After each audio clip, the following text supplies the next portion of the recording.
I can't say what the Democrat left is used to, because I have never been part of that cesspool. But depending on your latitude, the climate change is about 4 times every year. However, most Americans with common sense have always called it seasons. By the way, the world doesn't end because of climate change, and leftists don't buy multi-million-dollar estates at sea level in Martha's Vineyard, like Democrat-in-Chief Barack Obama. If they believe the polar ice caps are melting due to climate change and sea levels are about to rise.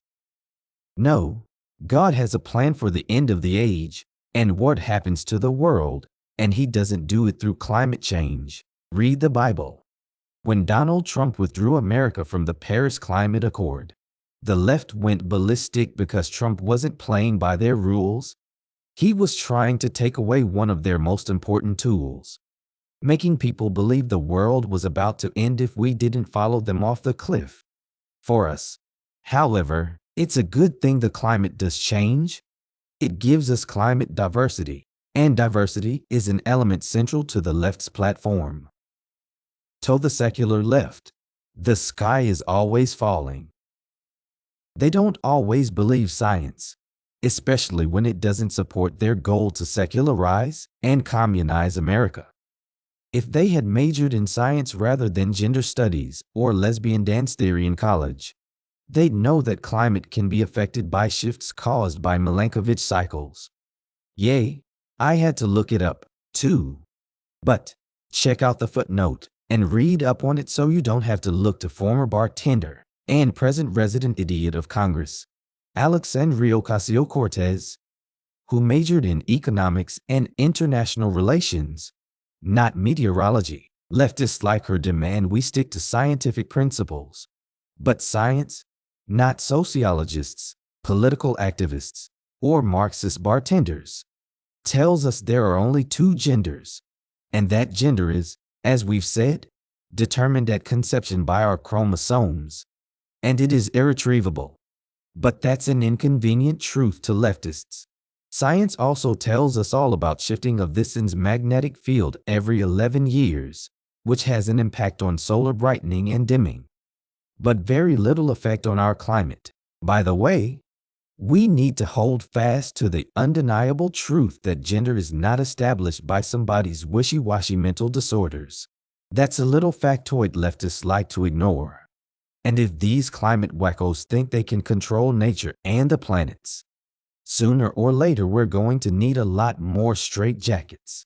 The secular left is also a de facto threat to established social norms as we know them by questioning morality, especially biblical morality, under the cloak of relativity. In other words, what the relativists say is that morality, like gender, is fluid, and what's right and moral for some may not be the same moral standards of others. Hence, in their world, people get to pick their own definition of morality. Put another way, they want to convince us that gender is not a slave to binary precepts, as according to God's design that was clearly stated in Genesis 5:2, and morality is defined by individual preferences, not the Bible.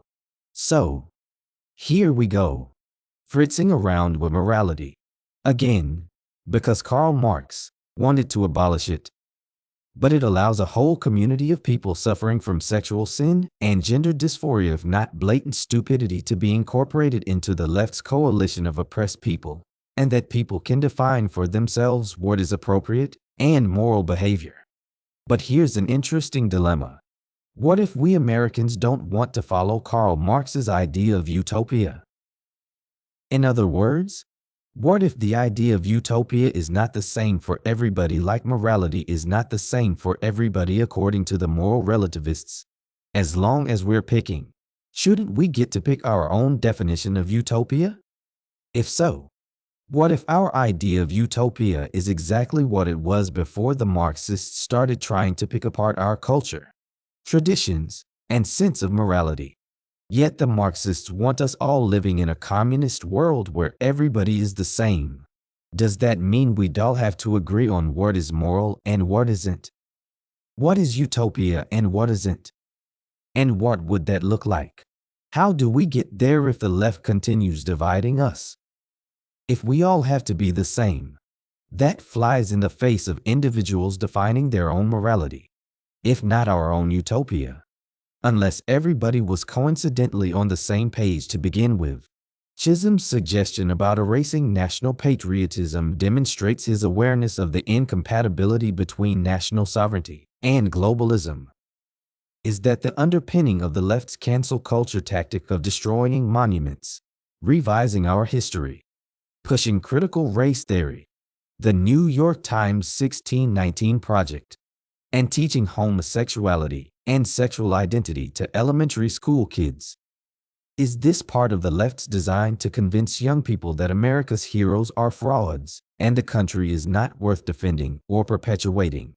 Or that America is a horrible place because they are now being told white people stole it from indigenous people who they want to call Native Americans even though they are not native to North America, but originated in Asia? According to informed sources, i.e., archaeologists, East Asians crossed the land bridge to North America at least 18,000 years ago. Here's another take on it. The Old Testament talks a lot about God sending the Hebrews into lands occupied by other people, knowing it would mean somebody was going to get their fur up the wrong way and blood would be spilled.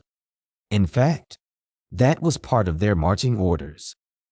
300 tribes of what we now call Indians had lived in America for some tens of thousands of years. But by the age of discovery in Europe, these people were still living in the Stone Age when Europeans were building ships, navigating the oceans, making steel, building castles and palaces, teaching algebra, recording their history in writing, and building dwellings out of stone rather than animal skins. How can we be sure Europeans weren't sent here by God to take possession of America because of God's long-term plan to raise up a strong Christian country and A, bring Christianity to the people living here in pre-Columbian times, and B, use more wisely and efficiently the abundant natural resources of America to build a strong and influential nation that would eventually be protecting Israel's back? God does tend to plan ahead. So, this is what we should say to leftists that make the absurd accusation that white people stole the land from folks who originated in Asia. Unfortunately, Brock Chisholm's How to on Achieving World Government is among the ways leftists are fundamentally transforming the United States of America. Does that phrase sound familiar?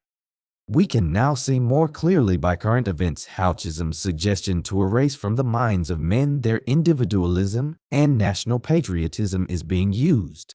Do a Google search or do a little digging on the website of the New York Times, and you might find the goal of the 1619 Project expressed as placing the consequences of slavery and the contributions of Black Americans at the very center of our national narrative. Is there any mention of other ethnic groups who made contributions to America? Italians, Germans, Poles, Russians, Jews, Irish? No. Those are white people and, thus, at least in theory, not oppressed, assuming you factor out Mussolini, Hitler, Soviet bosses, the Egyptians, Babylonians, and the English crown.